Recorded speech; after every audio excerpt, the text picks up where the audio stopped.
Everyone. तो सबसे पहले मैं आपको बताना चाहता हूँ कि यदि आप टीजीटी पीजीटी इंग्लिश का प्रिपरेशन कर रहे हैं तो ये बहुत इंपॉर्टेंट वीडियो है आपके लिए, क्योंकि फिगर ऑफ स्पीच की बात करें तो मैं इसके 2-3 पार्टों में इन वीडियो को ख़त्म करूँगा।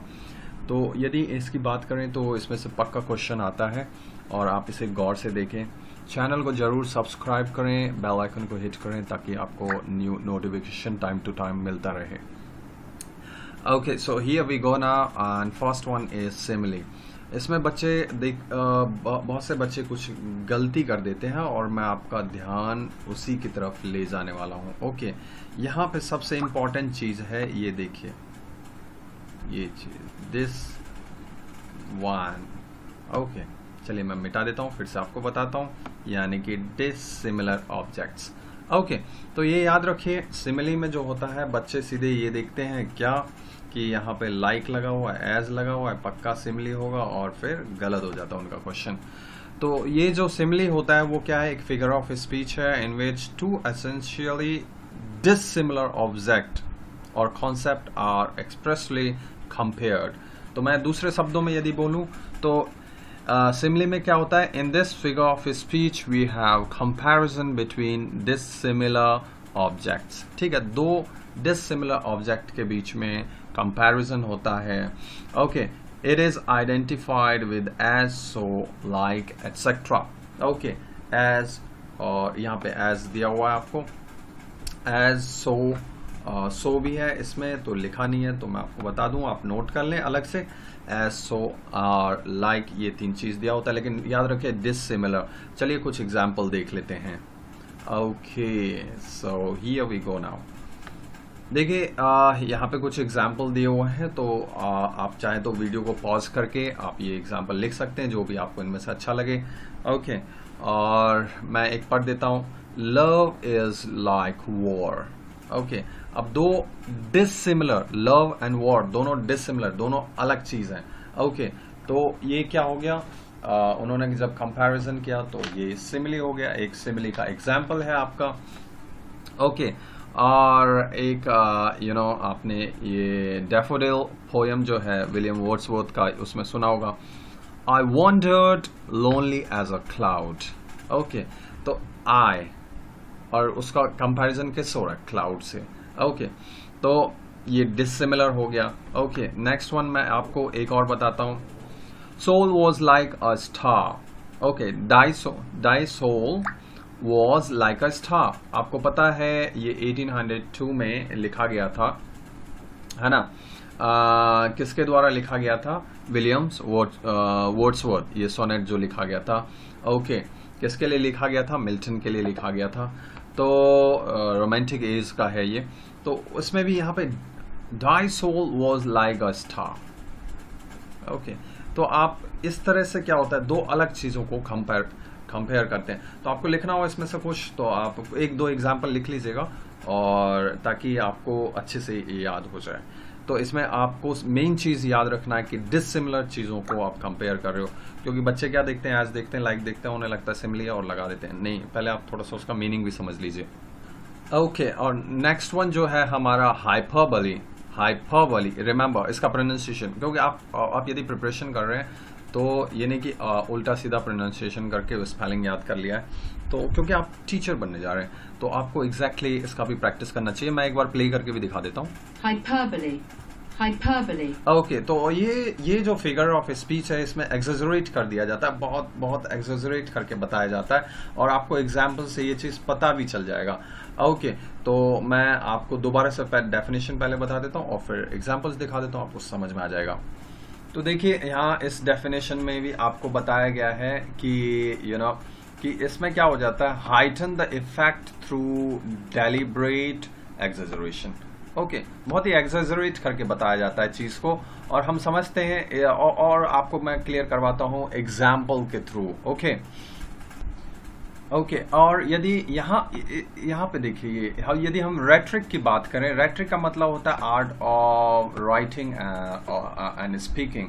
यदि हम आर्ट ऑफ राइटिंग और स्पीकिंग की बात करें, या फिर रेट्रिक की बात करें, या फिर लिटरेचर की बात करें, ओके, तो हाइपरबोली जो होता है आपका is often used for serious comic और आयनिक इफेक्ट, है ना। आपको इस तरह के यदि इफेक्ट चाहिए तो फिर इसका इस्तेमाल किया जाता है ज़्यादातर।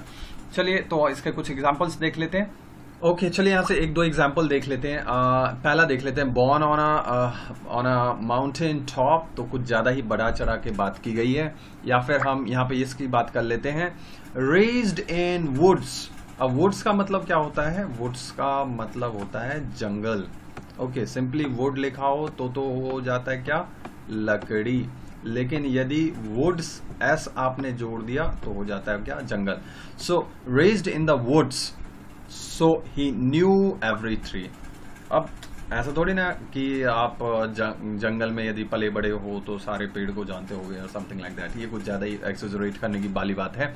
ओके, आपको मैं अलग से एक एग्जांपल देता हूं, चलिए मेरी तरफ से, कि आपको ये लाइन पता है, all the perfumes of Arabia will not Sutton this little hand. Okay, किसने बोला था? Lady Macbeth.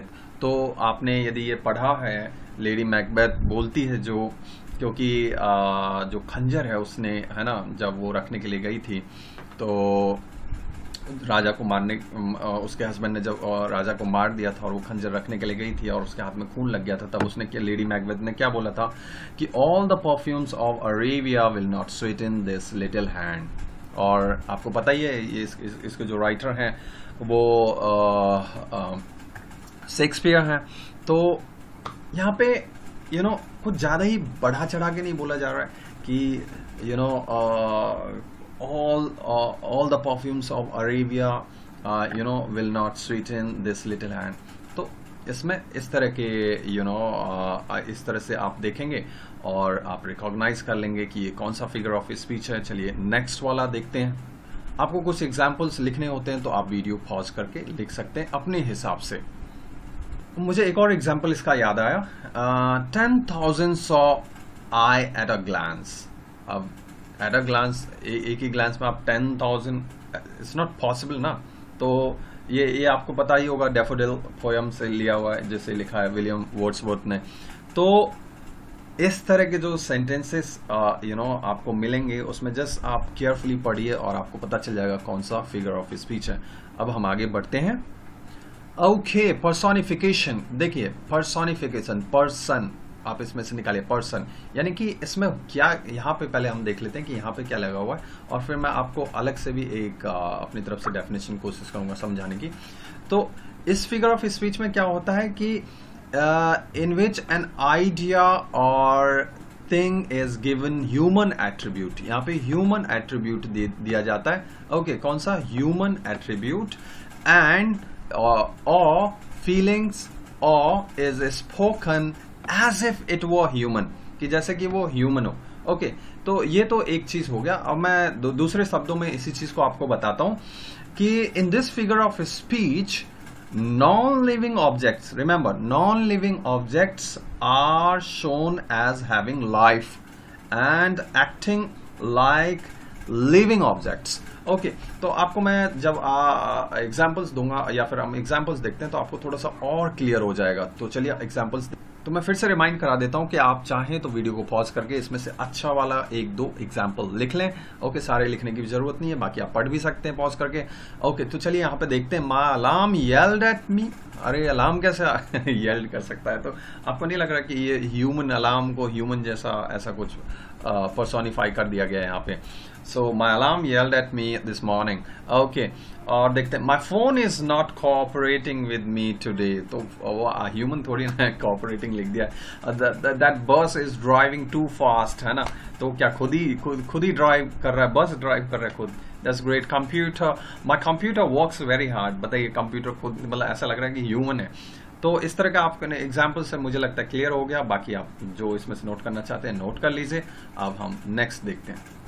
तो नेक्स्ट को बताने से पहले एक क्वेश्चन ही बता देता हूं 1 मार्क के लिए, आपको बहुत इंपॉर्टेंट है। पैथेटिक फैलेसी जो है, ये इस वर्ड को कॉइंड किया था। दिस वर्ड वाज कॉइंड या दिस फ्रेज वाज कॉइंड, ऐसा भी बोल सकते हैं, बाय जॉन रस्किन। तो याद रखिएगा, ये 1 मार्क का क्वेश्चन भी आता है। अब चलिए मैं आपको इसका एक्सप्लेन करता हूं एग्जैक्टली इस फिगर ऑफ स्पीच में क्या होता है। ओके, तो पहले देखिए आपको मैं बताता हूं कि यहां पे भी एक तरह से पर्सोनिफिकेशन होता है, लेकिन फर्क है पहले वाले से इसमें क्या फर्क है मैं बताता हूं आपको कि नॉन लिविंग थिंग का इमोशन बताया जाता है यहां पे, है ना। कैसे कि nature wept on his death. अब भैया नेचर थोड़ी ना रोता है, ओके। तो यहां पे किसका इमोशन बताया गया? नॉन लिविंग थिंग का, ओके। तो चलिए यहां पे देखते हैं क्या लिखा हुआ है। तो यहां पे क्या बताया जा रहा है कि एट्रीब्यूट, ओके, ये कौन सी क्वालिटीज होंगी, कौन सी एट्रीब्यूट होंगी? ह्यूमन की तरह क्वालिटी होंगी, है ना, लेकिन या फिर इमोशंस होंगी, लेकिन किस में? नेचर में, ओके। तो जैसे मैंने एग्जांपल दिया था, मैं आपको कुछ और एग्जांपल देता हूं और उससे हमें पता चल जाएगा कि इसमें और एग्जैक्टली किस तरह के और सेंटेंसेस होते हैं, और जो भी आपको अच्छा लगे वो नोट कर लीजिए। चलिए, तो मैंने एक एग्जांपल बताया था आपको हाइपरबोले में। तो हाइपरबोली में जब जो मैंने एग्जांपल बताया था, सेम यहाँ पे यहाँ पे भी है। उस मैकबेथ की यदि हम बात करें जो विलियम शेक्सपियर ने लिखा हुआ था, ओके। तो अब डिटेल में देखते हैं थोड़ा सा।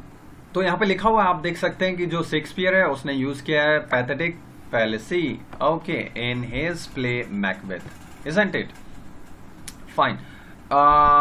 तो to describe the dark murder of the character Duncan. तो डनकन का मर्डर हो जाता है, जो राजा रहता है। आपने पढ़ा होगा मैकबेथ, नहीं पढ़ा है तो एक बार पढ़ लीजिएगा, बहुत ही इंटरेस्टिंग है ये प्ले। और आप इसके लाइन से आप यहाँ पे आप पता कर सकते हैं कि पैथेटिक फैलेसी का कैसे इस्तेमाल किया गया है, क्योंकि यहाँ पे नाइट को लिया है, ओके, यहाँ पे नाइट को हाईलाइट किया हुआ है। तो आप यहाँ पे क्या करते हो कि non living things, remember, non living things का इमोशन का एक्सप्रेशन होता है, ओके। जैसे कि मैंने आपको शुरू में भी बताया था, nature wept on his death. तो इस तरह से और मैं थोड़ा सा और बताना चाहूंगा, ओके। दूसरा आप यदि और भी इसके एग्जाम्पल चाहते हैं तो वुथरिंग हाइट्स है, एमिली ब्रोंटे के द्वारा जो लिखा गया है, इसमें भी काफ़ी है, आप पॉज करके इसको पढ़ सकते हैं, ओके। और नेक्स्ट वन यदि हम थर्ड की बात करें तो यहाँ पे देखिए, ओड टू मैकनले, इसमें जॉन कीट्स ने जो ये लिखा है, इसके अंदर भी आप पॉज करके इसको पढ़ सकते हैं कि कैसे पैथेटिक फैलेसी का इस्तेमाल हुआ है।